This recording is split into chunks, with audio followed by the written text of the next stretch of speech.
Welcome to another edition of Trail Runner Nation. 705 episodes, and you can't get the intro right? You know, I was wondering why the awkward pause. I thought, how come Scott's not going? And I'm Don Freeman. Take two. Take two. Leave all of it in, Ryan. Welcome to another edition of Trail Runner Nation. My name is Don Freeman. I'm Scott Warr. Have you ever wondered if you've left some free speed on the trail every time you hit a downhill? Today, we're going to show how mastering the art of downhill running can not only save your legs, but also can transform some of your races and maybe even be fun, because downhill running isn't just about gravity. It's about strategy, skill, and confidence. Today, we have returning coach Ian Sharman from Sharman Ultras that's joining us to talk about downhill running. Now, admittedly, he came to us with this topic because he's on a quest right now to run a whole bunch of downhill races. Ian, why? Why are you doing downhill races, and why this subject? And welcome to the podcast once again, Ian. Do you want me to do the intro next time? I think I know it by now. It may be best. Do my part. It may be best. Do my part.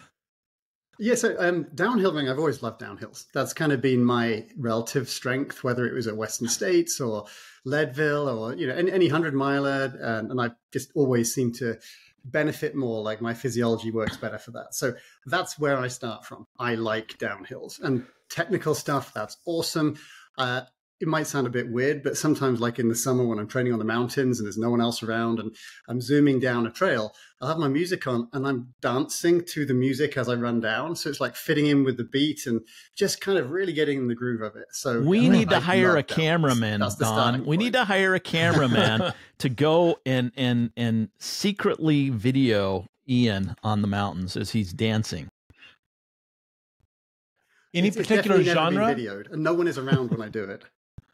Any particular genre, Ian, that works great for downhill? I mean, not a waltz in 3/4 time. That probably wouldn't work. It's pretty upbeat stuff. So more like electronic dance music and kind of like pretty intense stuff. Yeah. So anyway, so I like downhills, and therefore I was like, oh, there's some downhill races. And the more you look into it, the more things are. And also over the years, I've done road and trail, and there's the chance to try and get like a PR in a downhill course.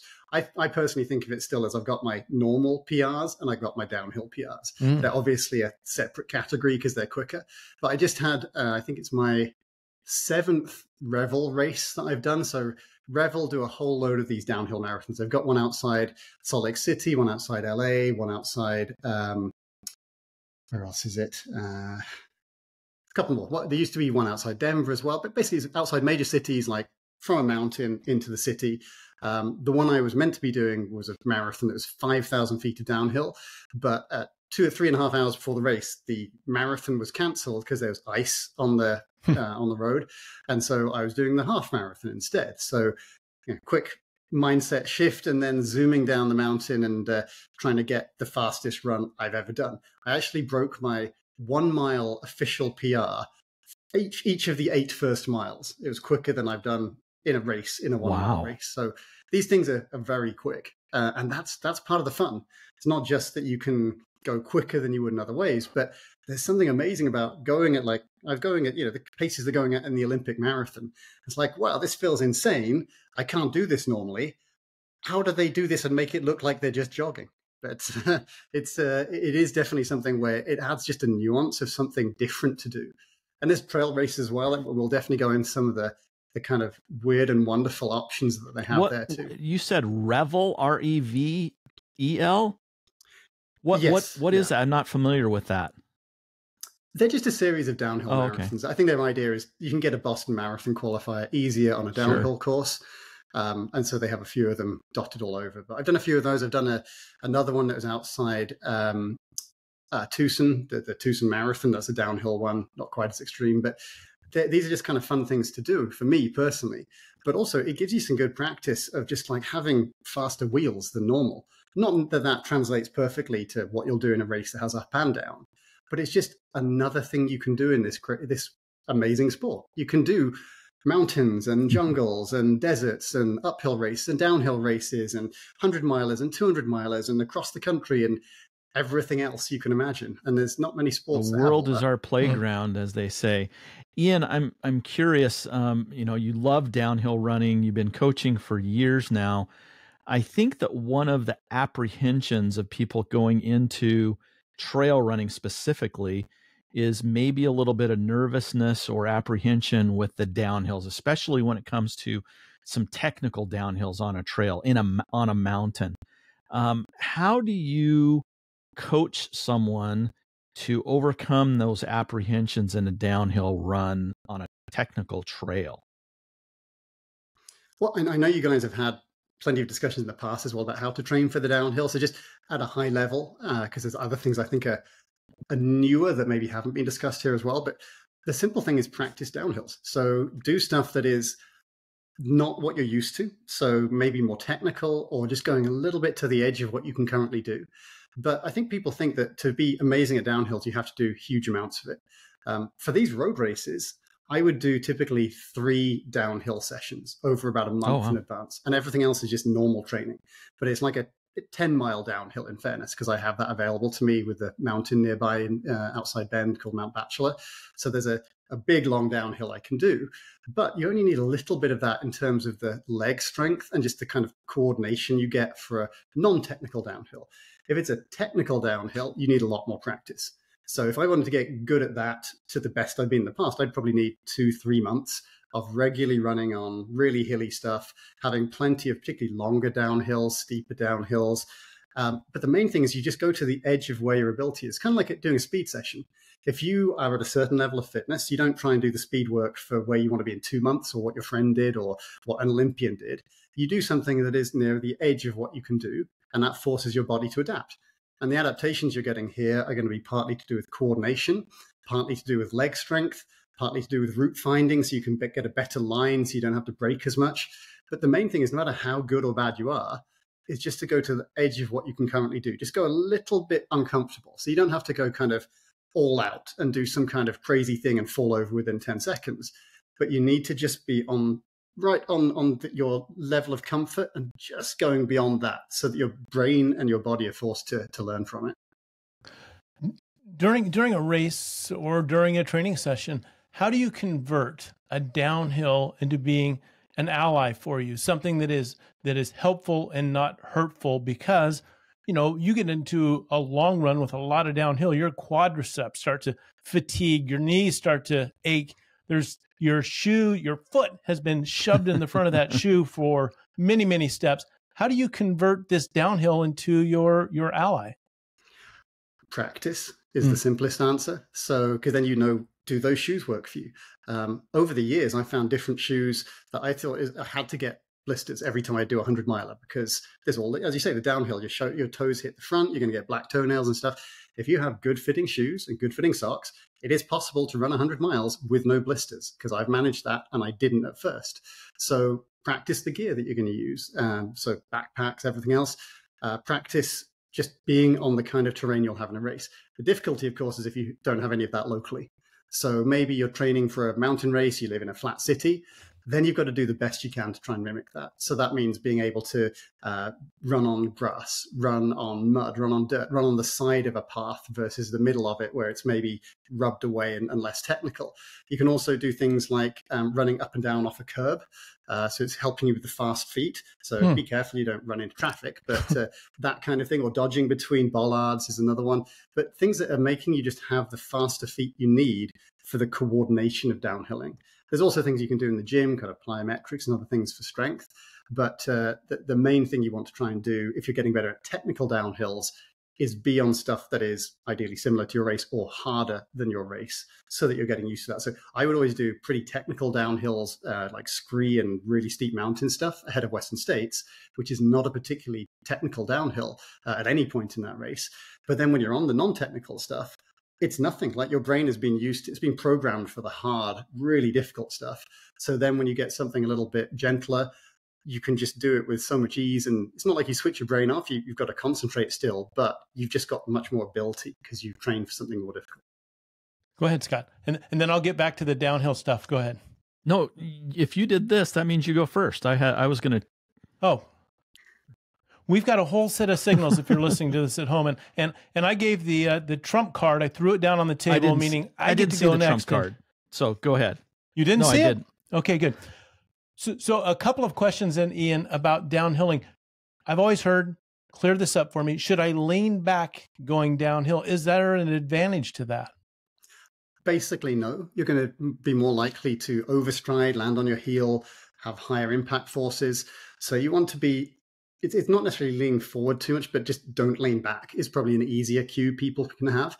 This applies again on the road or the trail, because if you're leaning back, you're going to have your foot land ahead of you and it's still straight, versus if it lands beneath you, then it can act as a spring with the knee bending. So you're going to have less muscle damage. You should be able to go faster. You're going to waste less energy, because when you're braking, that's losing energy. So that's not only causing the muscles to get more sore quicker, but you're going slower at the same time. So there's so many different types of downhill you can have. Just to give you an example of one of the silly races I was going to mention, was there's a race in the UK. People may have heard of this. It's where they chase a big roll of cheese down a hill. I've seen videos. It's a really steep, exactly. It's only like 200 meters long. So it's just a very small little hill, but quite steep. And there's no trail on it. And they roll this massive cheese, the size of a car wheel. And then you try and beat it down the hill. And so you get people falling over, people break their legs, getting stuck in a rabbit hole and stuff like that. But that is the kind of thing I'm kind of talking about here, that there's a lot of different types of race out there you can do, especially the more comfortable you get with downhills. But like with everything, you're only specifically trained for one kind of angle of it at a time. So me training for this road downhill, I'm very trained for roads. I'm not at all trained for technical downhills on a trail, and I would be horrible at them at the moment. Or if I trained for those, I'd be pretty mediocre on the roads downhill. Back to Don's point about leaning back, leaning into the hill. I'm gonna. We're how far in? 12 minutes into the podcast, and I'm going to mention that I used to be a skier, and that was one of probably the biggest mistakes that skiers have, is leaning into the hill, and that completely destroys the angles that you're trying to create to keep you more stable on the snow. And so we would work on ways to get people so that they weren't leaning into the hill, but getting up and over their skis, or in this case, as you're running, instead of leaning into the hill, being more on top of your feet.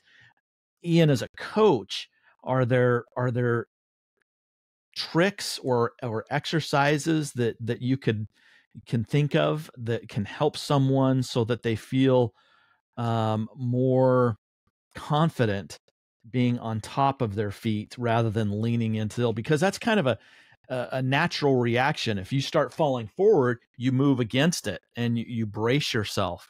And I will say, before you come up with your answer, one of the things as you were talking that I was thinking about is, you said, well, if you want to be a good downhill runner, go run downhills. And I would say maybe try to find a short downhill section, maybe something that's only, 50 yards long, so that you don't have to worry about a, half a mile downhill section, so that, if you fall, you're going to roll the rest of the way down. If you fall, you're not going to be going that far, or you can focus on just that short section of downhill and master that before you go to the longer distances. But I'm curious, do you have any tips or exercises to help people so that they are more on top of their feet? Well, I'd say one of them is doing shorter downhills like that, because then also you can learn the exact route. If you've got a massive downhill, you're not going to memorize all the nuances to it. If you are running a 50 yard, whatever, just a small hill, you can remember, oh yeah, that's the bit where I've got to go a bit more to the left. I had to brake more last time.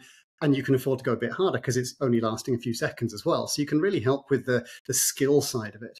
And I think this is a bit that's underappreciated when people talk about like getting your legs ready for the 100-mile downhill elements. They're not thinking as much about the skill, because the skill is the ability to cause less damage to the muscles in the first place. So not just have stronger muscles, but can you pick a line where you don't have to brake as much, where you can be more leaning over yourself a little bit, leaning forward slightly, so that you are using your knees and your legs as a spring and absorbing it, versus it just being kind of a shock wave through the leg and hurting you more. But also, the slower you go, you're naturally going to go a little bit more kind of leaning back. And if someone's in a 100-miler and it's the middle of the night, they're not pummeling down a mountain at full speed as hard as they can. They're going to be going fairly gingerly. They might be walking a lot of it as well. So it does depend on how long the race is. And there are some very extreme, very fast races out there where you do just go all out. And, there's people pretty much tumbling down the mountain. But then there's also stuff where in a 100-miler, maybe it's more gentle downhill, and someone is kind of doing the ultra shuffle on that downhill. So yes, you don't want to be leaning too much back. Like you don't want to be doing that on the flat either.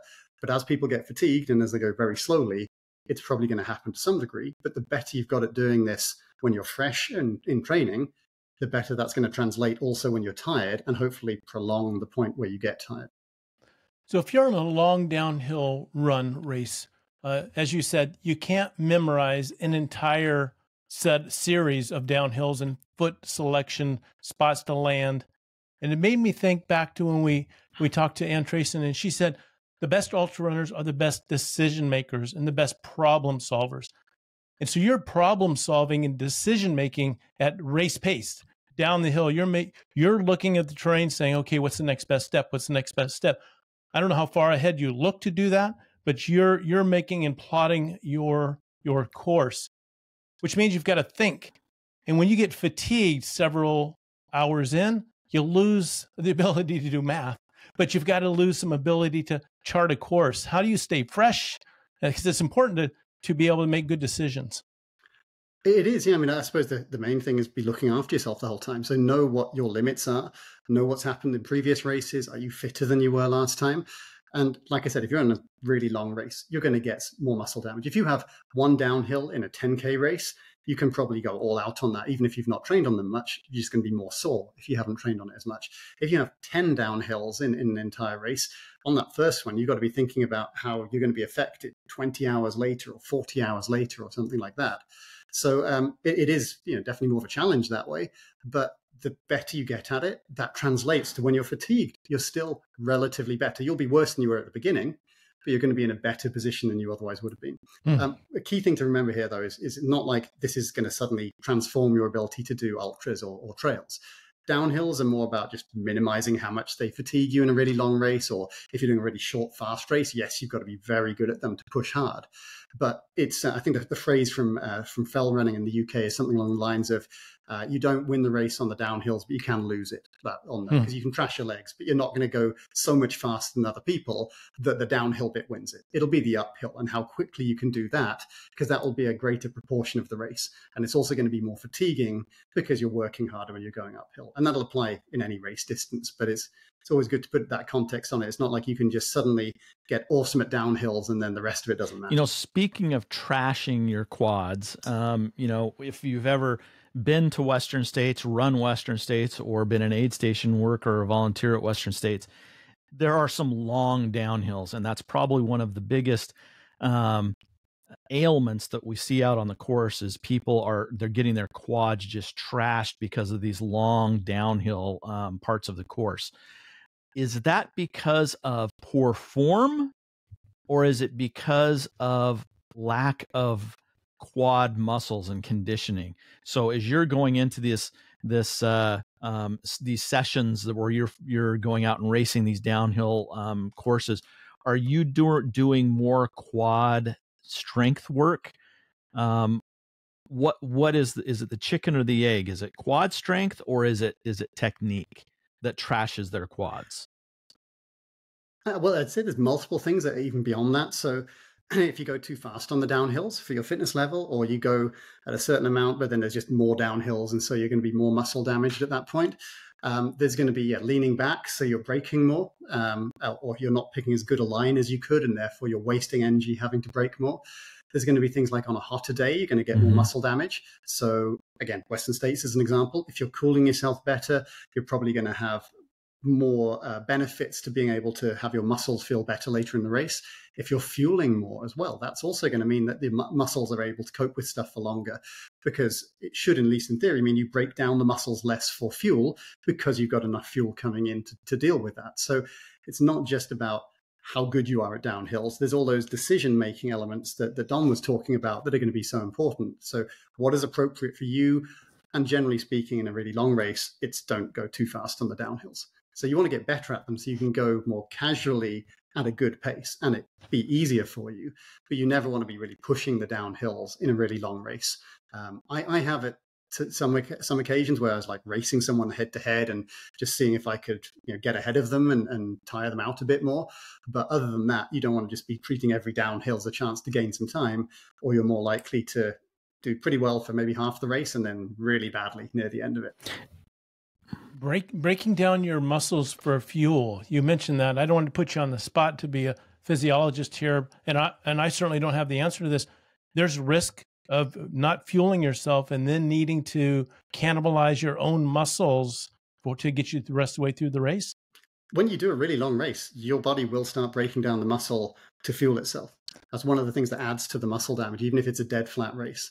So at least in theory, if you fuel better, that should minimize how much the body tries to do that. They'll still be breaking it down from just the impact forces too, but there should be an element there where if you can eat more and your stomach's okay with that, that it hopefully helps save your legs a little bit too.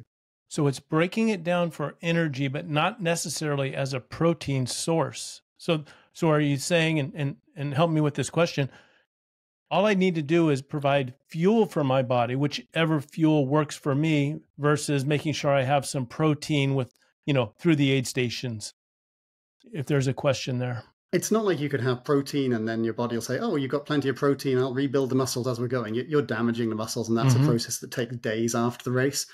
I think it's just a simpler way of looking at it is make sure you're well enough fueled, both for having enough energy and hopefully to make it a little bit easier on the muscles where your body isn't going to break them down to the same degree. I mean, it's going to try and get fuel from wherever it can.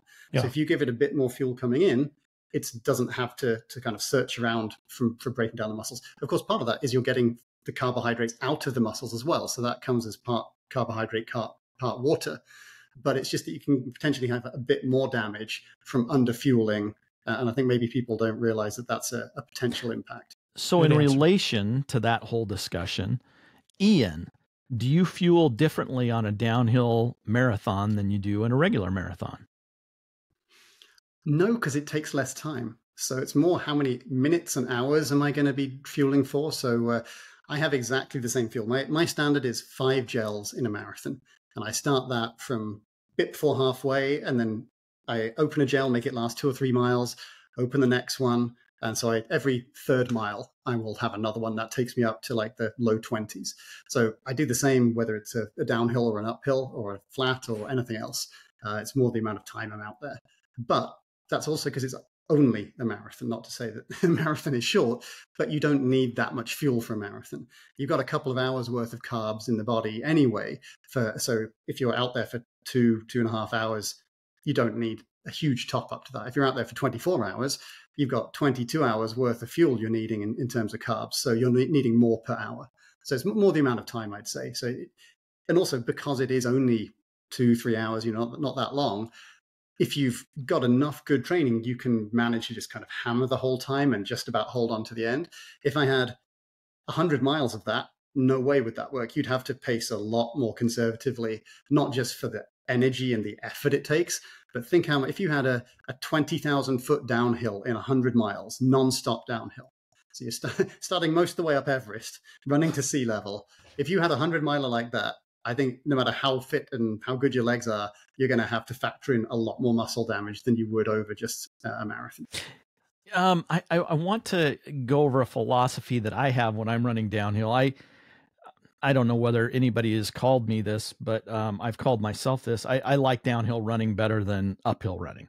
So I feel that I'm probably better at it than I am at any other flats or ups. But again, back to my skiing experience, one of the things that clicked when I was learning to ski really well was you're never in balance. So with that stated, if you're skiing down a run or if you're running down a downhill, don't think that you're ever going to be in balance.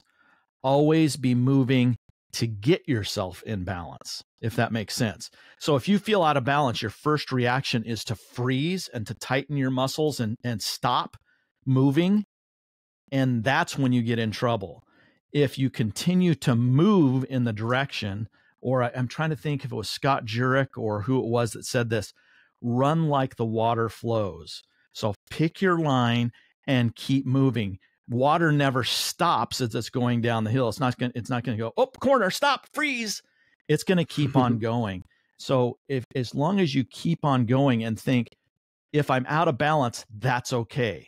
I'm just going to keep moving to get into balance down the trail. The word I use is control versus balance, but exactly the same way of thinking about it, which is you're not in control any step of a downhill if you're running it fast. If you're running slower, then you can be in pretty good control most of the time. But you could regain control and you could stop within a few steps. But if you look at someone like Killian, for example, there's plenty of videos of him going downhill and just looking so athletic and lithe and amazing. The way he's doing that is any given footstep, he doesn't have full control of it. What you've got to be able to do when you're getting really good at this stuff, and particularly when you're going really fast, is that you're not committing fully to your next footstep. You're saying, I'm putting the foot there, and if it moves a bit, or if I need to adjust, or I've suddenly see something ahead that I've got to change direction a bit, then I can do that within a few steps. But no actual footstep do you have full control and full balance with. And that, to me, is actually the really fun bit. So when I'm dancing down the mountain, and there's one of my favorite downhills is very close to here. So it's a 5,000-foot downhill. It starts at the top of South Sister at about 10,000 feet. The first 3,000 feet is mainly scree. It's pretty technical, and it's quite a difficult downhill. You can't go super fast on it because of that.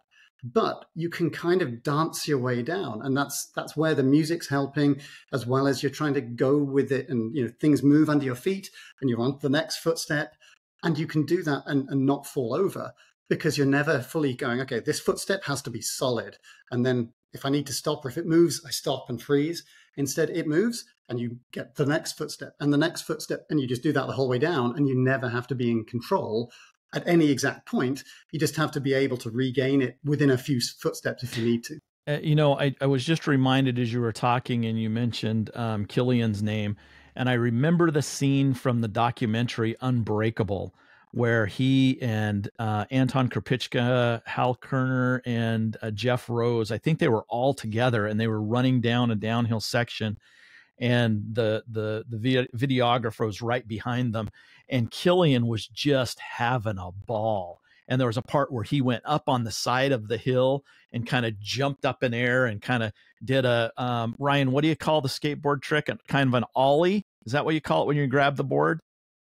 Anyway, he looked like he was having so much fun. Like this wasn't even a workout for him. He was just having a ball. And I think that's one of the things that you mentioned why you like downhill running is you just have fun at it. What makes it fun for you?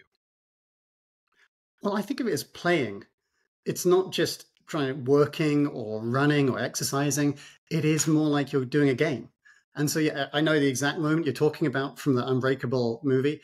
And I think he just goes around a couple of them. It's about halfway through the race on the switchbacks going down into the canyons. That's a bit that I love of that race as well, because I know I'm not going to have to work that hard from a breathing and an effort perspective. And you can just kind of, almost kind of swinging left, right, like a skier, that you're moving the weight of your body to be heading into the curve, that kind of thing. And that is just a very enjoyable thing to do. Of course, it's harder to do if it's 100 degrees and you're feeling exhausted and your legs are trashed. So that was early enough in the day, and Killian was skilled enough and not tired that he could do that. But that's exactly how I love doing those canyons as well. Those downhill bits are so fun.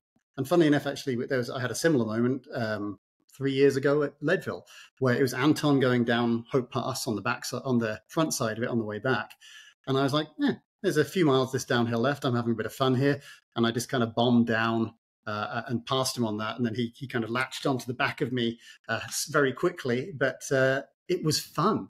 It's like, okay, we're playing here. We're having a race, but we're having a good time doing it. And we're not just, hammering it out and it's all about the competition. It's more, let's do something fun here and just keep going.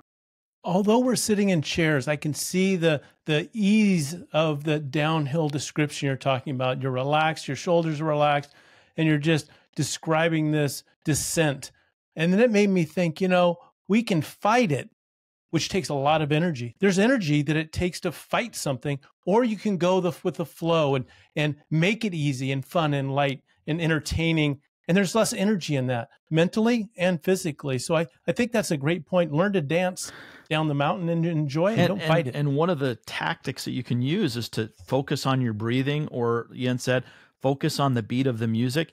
Just let your shoulders if you find you're having difficult, stop for a minute and just kind of take a couple deep breaths and shake your arms out and then take off again. I think that's a very good point, Don. You need to be relaxed to perform well on a downhill. I want to ask you this, Ian. Let's talk gear. Do you change the gear that you use, shoes, socks, whatever, poles? Do you use trekking poles? What gear do you use as you're going to these downhill races? Well, I'm not really a poles person anyway, so I wouldn't use them for the uphill, never mind the downhill, but you will see people doing that, particularly if they're skiers. So a lot of the European guys at the big European races will be using the poles uphill and downhill because they're used to doing that as they're slaloming downhill in the wintertime as well. Other gear, I mean, I wouldn't say it's massively different. Of course, you've got trail shoes on the trail, you've got road shoes on the road, but I would say it becomes even more important that they fit well. Because if you're doing downhills, particularly if you're doing them fast, that's where you're going to cause the maximum movement around the shoe, the maximum bumping up the front of the shoe and potentially destroying your toenails. So it becomes even more important to have tried and tested shoes than it would for a flatter or kind of gently rolling race. But really, it's not that much different.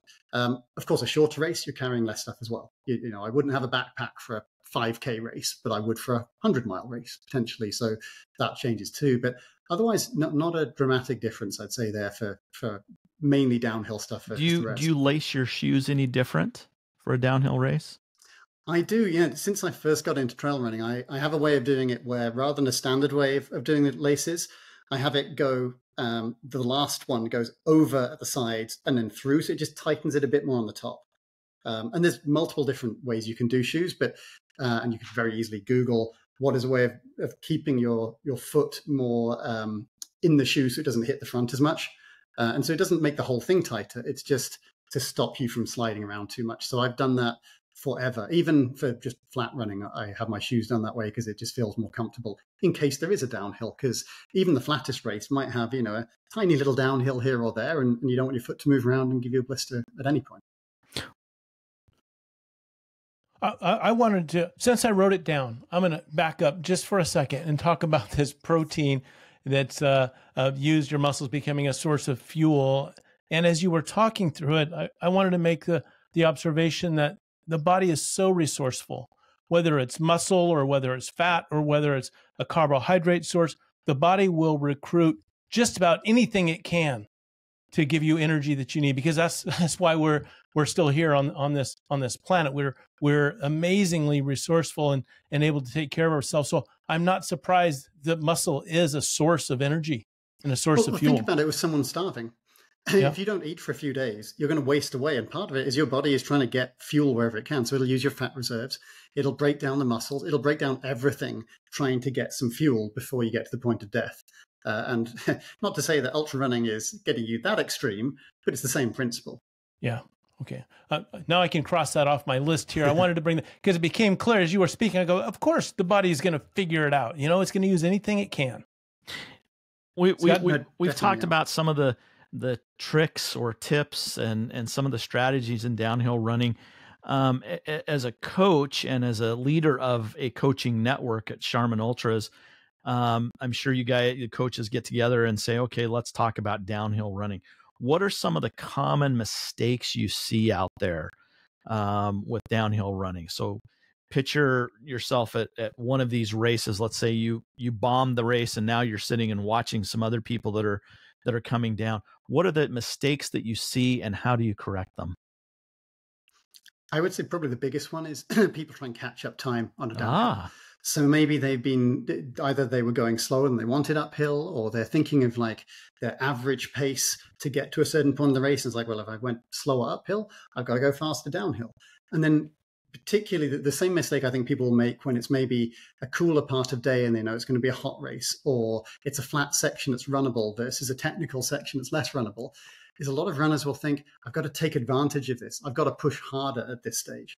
But a really good way of thinking about that is instead, imagine the entire race with the conditions, the weather, the terrain, the gradient, whatever it is that you're doing at the moment. Imagine the whole race distance with that. How hard would you push? So if it's a downhill and you had to do the entire race like that, how hard would you be pushing versus can I catch up time? And let's say you're doing a 50-mile race. Don't go above a 50-mile effort at any point. And so you will go faster downhill, but it shouldn't be above a 50-mile effort level downhill. It shouldn't be a 10K effort downhill, because that's by definition something that doesn't last as long as the race that you're in. Boy, that's such a good point. And I think one of the things that the early mentors that I was able to be around just started working, constant work, whether it's uphill, flats, or downhill, the workload to the body was the same. At least that's what I saw. And I don't know if I was incorrect of observing this. But as we ran through some mountain stuff that had climbs and descents, I was looking at the gentleman that was the mentor, and I thought, this guy doesn't know what he's doing. We don't seem to be going, our pace is all over the place. And he explained later, it's the workload that's constant. You'll notice you're working the same. Your heart rate should be fairly even. There's going to be some more on some ups, of course, if we get into the details, but the workload of the body was maintained. So of course the downhills were a bit quicker. Of course the ups were a little bit slower, but the body's work level was constant. And that seemed to be a real way to take care of yourself. As you said, you got to make sure you take care of yourself all the way through, because there's a lot of decision-making that needs to be between the start and the finish line. I wouldn't say constant, but it needs to not be too much of a variety there. So you will work harder uphill than downhill, but it shouldn't be that you're redlining uphill and that you're casually breathing and chatting downhill. The variation shouldn't be nearly that much. So it is a chance to catch your breath back a little bit downhill, but it just shouldn't be wild swings in how hard you're pushing, your heart rate, your breathing being the obvious ways you can tell that during the race. So in a race, is there a better strategy? I'm thinking specifically about a Western States where there are big climbs up, big descents down. Do you try to and Don, I'm gonna have you explain this statement after I'm done. Make hay while the sun is up. When it's a downhill, do you try to really flow well there and try to gain time on the downhill and purposefully slow down on the next uphill and try to recover from that downhill? Or do you pound the uphill and try to recover on the downhill? Does that make sense? Well, I'd say it's exactly the way I was just describing, which is you don't want to go too hard on the up or the down. So you will know what your personal strengths and weaknesses are. I know that for guys finishing at the same time as me, I'm probably going to be a bit stronger downhill, a bit weaker uphill. So there'd be a natural kind of passing each other, either on the up or the down, and then finishing around the same time. But because I know that, maybe tactically I could be next to them on a downhill and go, okay, if I just push a bit out of my comfort zone, it's really out of their comfort zone, and you could use that tactically. But that's really just like a race thing. And a bigger mistake would be you push a bit too much, they also push a bit too much, you both blow up, and the guy behind just flies past you a little bit later. But I think a lot of people will underestimate like how much they've got to save in their legs for later in the race. So another mistake I'd say that people make is they think they've got to run as much as they can until they get deep into the race and they're forced to walk. So it's a podcast with me. We're definitely going to talk about power hiking, obviously. Oh, yeah. But you can power hike downhill too. It doesn't have to be just the uphill. And so if you're in a really long race with huge amounts of downhill, it doesn't mean you've got to run every step of the downhill just because you can. Like you wouldn't try and run every step of the uphill at mile 1 just because you're fresh. You'd be thinking, well, if this is 100 miles, what kind of intensity is appropriate? Should this be running? Should this be hiking? But I think people will be more likely to drop into a power hike uphill early on than they would on a downhill. So you've got to think, are your legs going to actually last? Or is it better to throw in little power hiking breaks on the way down on downhill? Maybe it's a good time to take on food, while otherwise you'd be tripping over if you try and open a packet of something. So that would be another mistake people make, is they try and run not just too fast on the downhill early on, but too much of the downhill potentially too. Ian, you've been focusing on some downhill races. Tell us about some of the ones that you've raced so far, and then tell us maybe about some of the ones that you have on your bucket list. Definitely, yeah. So I've been doing more of these road ones. So since 2017 was the first time I did one of them. That was one outside Vegas. So for those who don't know, there's a ski resort next to Vegas. I didn't know that, but Mount Charleston is a 10,000-foot mountain right there next to Vegas. And there's a race that starts at about 7,500 feet and then runs down into the northwest corner of Vegas. So that was the first one of these that I did. And I had no idea what I'd be able to do or how fit I'd be. I just knew it would be quicker. And I ended up going about 11 minutes quicker than my flat PR. And I wasn't in PR shape. So it's like, okay, wow, that's a huge amount of additional time. Then I've done the Vegas one 3 times. That was my fastest until last year, where this one outside LA, which is a marginally quicker course, but they're both like 5,000 feet of downhill. So huge. What are amount. the names of these races, Ian, as you're talking about? So yeah, so these are the Revel races that I was talking about. So Mount Charleston is the name of the Revel race outside Vegas. The one outside LA is called Big Bear. Yeah. So Big Bear is also a ski resort on the far east side of the greater LA area. And again, it comes down 5,000 feet from the ski resort, finishing in San Bernardino. So I've done both of those 3 times. I've done the half marathon at the one at Big Bear too. And so the one I just did a couple of weeks ago was meant to be the marathon, was meant to be a big attempt at doing my fastest marathon ever. And then that was cancelled. So instead, it immediately became a big attempt at my fastest half marathon ever. And luckily that was possible, but didn't quite manage to win that one. Unlike some of the other ones, I got past at mile 11.5. But it's just so fun to go faster. And like I said, I enjoy downhills in general, but even on the trails, you're not going at light speed. On the roads with a bit of downhill, you can really go a lot quicker. I mean, I would say, so I did 63 minutes and I was in about 74-minute shape for half. So that's almost a minute a mile advantage I got. I mean, how many races can you get where the course gives you a minute a mile? That's a pretty big advantage. And also, I'm getting older now, I'm 44. So it's kind of nice to be able to go at those kind of paces. I don't care if it's not a proper PR. It's the fastest I've ever run, and I'll take that. So yeah, there's these Revel races. They've got a few of those around the US. Another one that's kind of fun that some people may have been involved in, and there's actually a lot of trail runners who do these downhill marathons. I hear it on the buses, people talking about 100-milers and the 50-miler they just did. So there's a lot of overlap, I think. But another one is the relays. So Hood to Coast is one of the biggest ones, very famous one here in Oregon. There's another one very close to where I live called Cascade Lakes Relay. And because they're going through varied terrain, you get some of the legs on these 36-leg relays that are pure downhill. One of the legs here, I think I managed like a 4:30 per mile average pace for a 4-mile race, which I can't run that quick on the flat at all. So it allows you, again, to just go crazily fast and just have pure downhill races as part of a bigger team event there. There's a load of trail races as well that aren't necessarily 100% downhill, but where the downhill is incredibly important. I mean, we mentioned Western States, so that has 23,000 feet of downhill, but it also has 18,000 feet of uphill. So it's a net downhill, but you can't exactly say that it's making you go quicker because there's all that uphill. If you've ever run Western States and you said that was a downhill course, you get some evil looks. There's some climbs. Well, especially because the first 4 miles are up a ski slope, so it doesn't really feel like downhill at that point.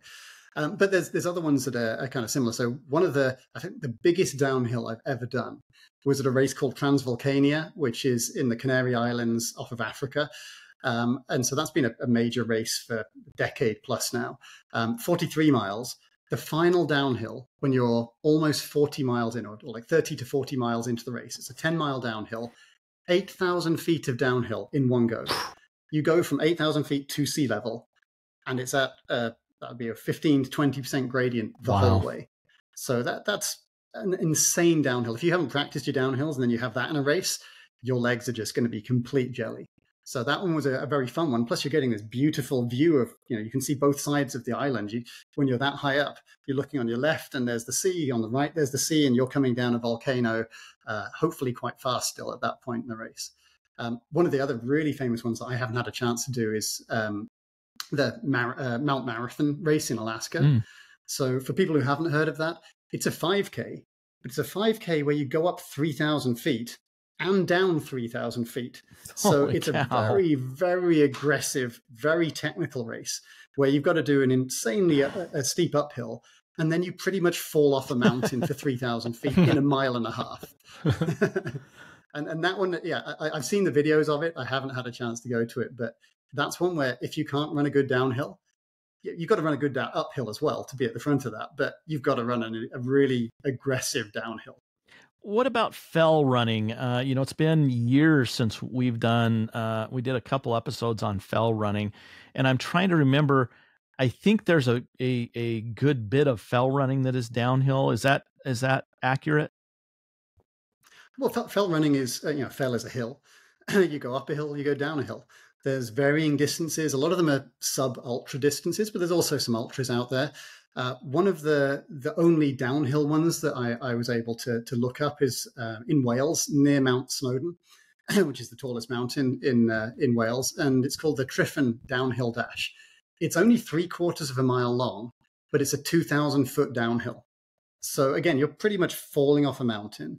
It's not a trail. So fell running generally is not on trails. You see the top of a hill you've got to get to, or the bottom of a hill, and you go whatever route you can. And so it's one thing when it's a technical downhill. This will often be kind of boggy or grass, so you can't even see where the bumps are. But because a lot of them are short, people are going very, very fast on them. And so the record for this 3/4 of a mile was, I think, 7 minutes. So a 2,000-foot downhill in 7 minutes off-piste. Which, again, when you put it in that kind of context, you think that sounds like another level of extreme compared to a standard trail race that we might go to.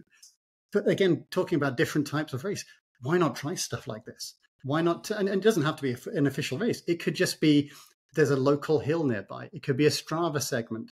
I have plenty of Strava segments near my house on hills where I try and get the downhill segment, or the mountains nearby as well. I try and get the segment from the summit of the mountain to the parking lot.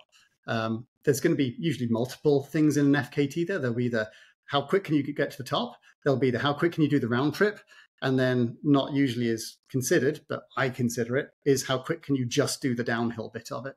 And so you can make your own fun with this. It doesn't have to be an official race. In the beginning of the podcast, you talked about having quick feet. And I've got to think that being a downhiller, you absolutely need to practice quick feet and not overstriding, certainly not reaching well beyond, your body as your next step. But I'm not saying short step things, but have quick enough feet to make good selection. Maybe sometimes a shorter step is the right choice. And maybe you pick up on a rock or a root that you need to be quick with the other foot to catch you. So then you can make another selection with that foot that was encumbered by a rock. Quick feet, practicing quick feet. I think it sounds to me like a good strategy for your downhill running. And you can practice that just about anywhere, but I'll let you comment on it because it almost sounded like I was answering something I was looking for. Going downstairs. That's a great, very quick you feet. Can go downstairs quickly. Good point, Don. Yeah. But like I said, even if you live somewhere completely flat, there's things like going up and off the curb. The curb. There's going between bollards and just kind of dancing with quick feet, with shorter, faster footsteps. I found that when I'm doing particularly a very short race that includes fast downhills and it's technical, my stride length is a lot shorter. You can't do a long loping stride like you could on a road when you're going downhill. But I think the typical kind of cadence a lot of people have when they're running well is around about 180. On some of those downhills, I was hitting 240 steps per minute. Wow. So it's an extra third of steps per minute. That's at the extreme. That's pretty much going all out on something very technical, right on the edge of comfort. Well, not even comfort. It's not that comfortable at all. But it will be a higher cadence typically if you're doing a technical downhill, because you're just doing little pitter-patter steps. And because they're little steps, not as much of your weight goes into it. So if the ground moves, if you've misjudged, if it's soft, if it's a rock that moves, you can immediately get onto the next step because you've already, as you landed, you're leaning over a bit, you're already in a few centimeters further forward, you put the next foot down. And then if that is a little bit wobbly as well, you put the next foot down, and none of them have to be in control. But that really is when you're going very fast. You're not going to be doing that if you're mile 90 of a 100-miler. That's more a short downhill that you're racing as hard as you can in a short race. Yeah, you never commit all of your weight to one foot. There's always a portion of your weight. And as you were talking about fast feet, it made me think of your history as a soccer player. I imagine you probably borrowed some of that skill over to your downhilling. 100%. In fact, when I start coaching people and I ask them what other sports they used to play or they currently play, anytime they say soccer, it's like, great, that is going to be so useful for your trail running. Because I started doing running in the UK mainly on the roads, and London doesn't have a whole lot of trail access. But because I played a lot of soccer, I found that I was naturally able to do these downhills quite well, like almost immediately. And so it is a very useful thing because you're thinking about the hand-eye coordination with your feet and the fast feet as well, and the changing direction, all of that comes into it when you're doing a technical downhill. Yeah. So if you sign up with Ian to be coached, get the cones used for soccer, the ball, and a weight vest, and I think that's some of the prerequisites for starting the process. It all helps. I'll give you that. Yeah. He didn't deny it, Scott. He did not. You know, as you were talking about that, I was thinking another question I have is back to the shoes, right?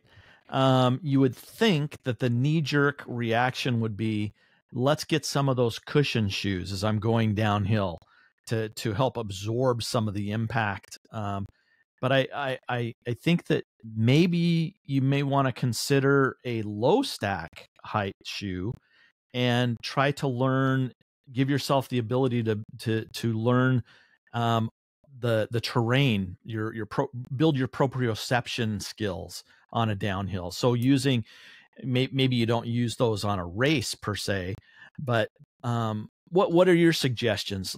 Big cushy shoes versus low stack height shoes? Well, there's trade-offs between them. So what always amazed me is when Hoka's first came out and there's that massive marshmallow base to it. And I see people doing trail races in them.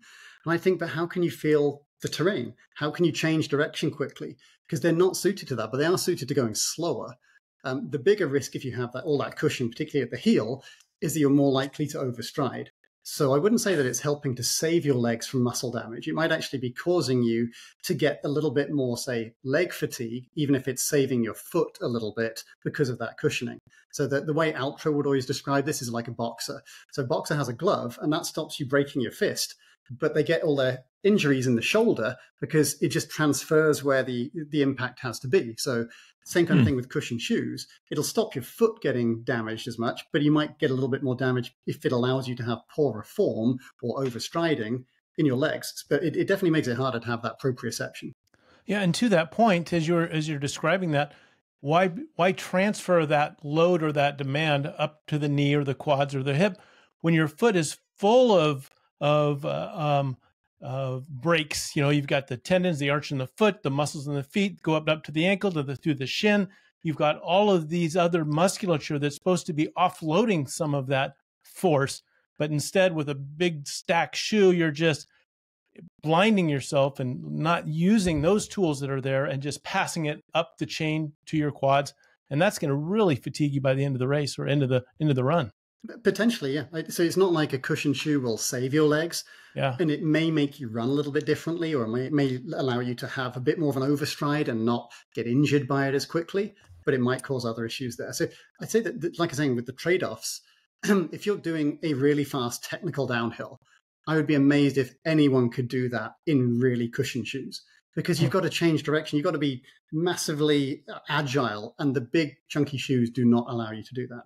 If you're in an ultra and it's at slower paces, much more manageable there, of course. But if you're trying to do, like, say, Mount Marathon, I cannot imagine anyone would be doing that with maximum cushion shoes, certainly not at the front of the field, because they just trip over. They would lose that feel for the ground and the quick feet that they would need to navigate over it well. It's like reading Braille with a set of gloves or mittens on. You just can't do it. I'm going to go against the grain here, and I'm remiss if I don't bring this up. I know what you're going to say, Scott. Because we just recently had a discussion about this. And that was one of the fun toys I have in my closet is a pair of the Hoka 10-9s. Are you familiar with that shoe, Ian? I'm not. No. Hoka, at first I was thinking it was a April Fool's joke when I first saw these shoes. And then I saw them in production, and then I got a pair. And my size 10, if you were to see a footprint in the dirt of my size 10 Hoka 10-9s, you would swear those are size 15 shoes. The size of the footprint is 5 times bigger than what a normal running shoe would be. It had a big duckbill out the back, and it was fairly cushioned and very wide too. I think I did see these. And I have to say, Don had run in them before I did, and we got up to the trail, and the place where we normally run, there's a section that is about, about 1.5 miles long, over 1,500 feet, descent. And he said, you need to try these. So I put them on, and he actually has it on video. I don't know where the video is. We don't need to find the video. Oh, yes, you do. But yes, you do. But he said, let's start running. And he said, and so we start running just at our normal pace. I'm ahead of him. And he says, okay, now let it go. And I have never had so much fun in my entire life. I let go, and I felt like I could run as fast as I have ever run in my life down this hill without any concern of falling. It was there. And how technical? Very was it, technical. Though? Yeah, it's not like the we're talking Western States downhills that are fairly groomed single track. This has rocks and roots and turns, and it fairly much more technical than Western States. Now, before you make a comment, Ian, I'm going to defend the rest of this podcast. Everything we said before Scott threw that into the mix.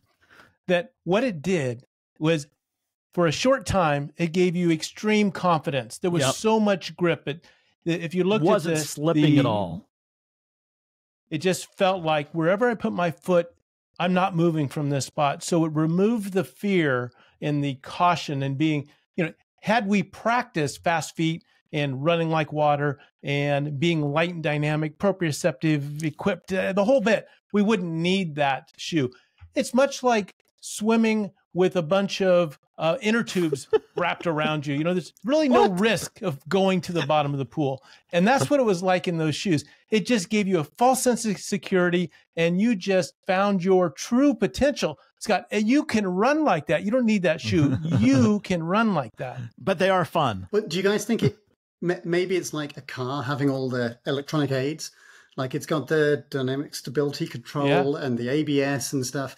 Is that what those shoes are doing for you? So you can actually go faster without them if you're very skilled. Good point. But it allows someone with less skill to be able to do that. Thank you for calling me less skilled, Ian. I said someone. Could have been anyone. Hey, here's my final question for the podcast. Doesn't mean it is a final question. It's my final question. One of the concerns or one of the fears out there is if I get out into trail running and I start running downhill, I'm going to fall. Is there a way as a coach that you coach people how to fall properly? Practice That's falling. A good question. I wouldn't practice falling personally, but again, things like playing soccer helps because you're constantly being knocked over and falling and rolling as you fall. When I did Rocky Raccoon back in 2011, I had a couple of paces, the Terranovas, so Meredith and Paul Terranova, very well known in the community. And one of the comments they had, because I had a fall at about mile 98 or something, and I rolled and pretty much was back into my stride without actually staying down.